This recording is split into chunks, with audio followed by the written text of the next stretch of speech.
were to have asked Bob initially, Bob, are you going to solve world hunger? I mean, he would have had no way of doing it, no path for getting there. But by focusing on our circle of influence, it is amazing what happens. I would submit to you, my friends, that this simple two-circle model is the single most powerful leadership model of my life.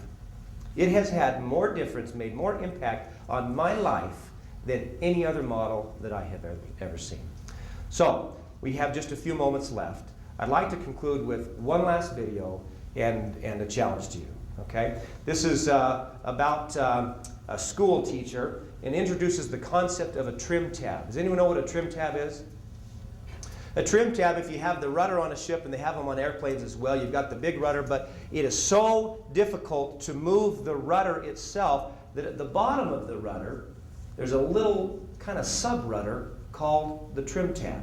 And you move the little trim tab just a little bit, and it creates enough vacuum effect that it moves the big rudder, which ends up moving the battleship.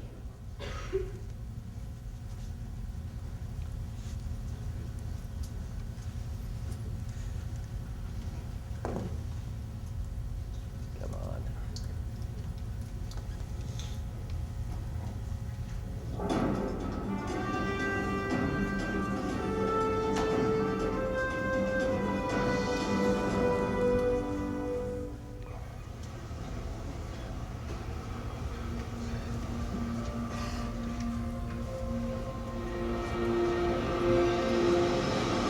Imagine that you are at the helm of a huge ship moving forward at high speed.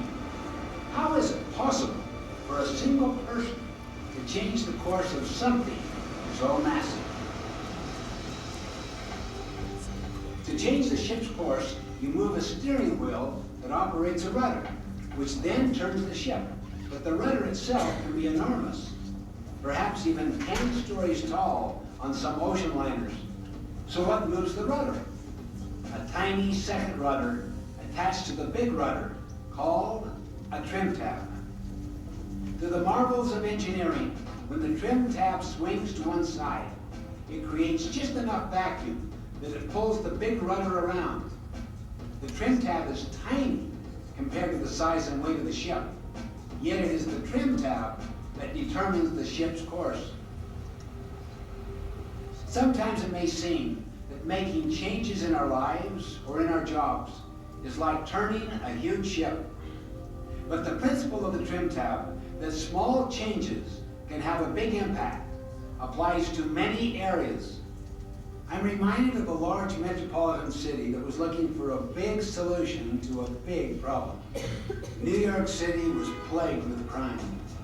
To solve the problem, city officials thought they had to do something big, something heroic, like tackle inequality or overhaul social services.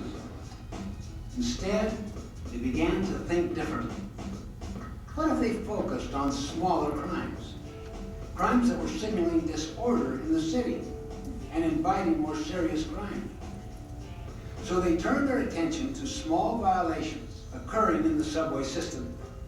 They invented new ways to quickly clean graffiti off of the subway cars. If a car could not be cleaned before it turned around, it was removed from service. They also found that nearly 170,000 people a day were jumping the gates and not paying fares.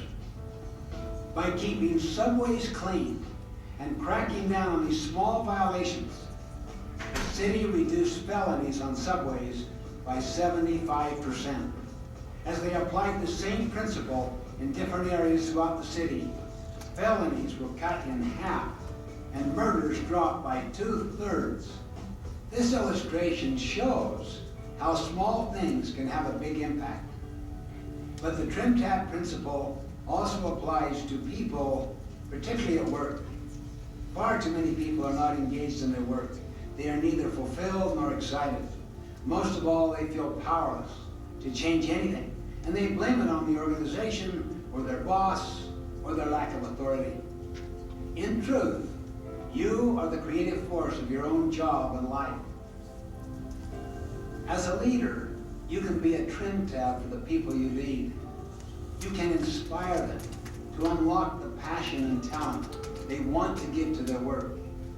What you are as a leader and the tone you set affects everything you do. It makes great results possible.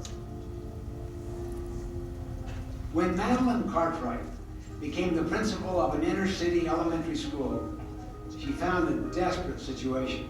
A filthy building, a discouraged teaching staff, apathetic parents, and children who were just trying to survive in an unbearable environment. Madeline had many reasons to be discouraged, even to think that change would be impossible. One day, she pulled aside the custodian to talk about the stench that permeated the hallway from the boys' bathroom. Clean bathroom, Mrs. Cartwright. But it looks clean. The smell is coming from the floor. There's 10 years of urine in the concrete.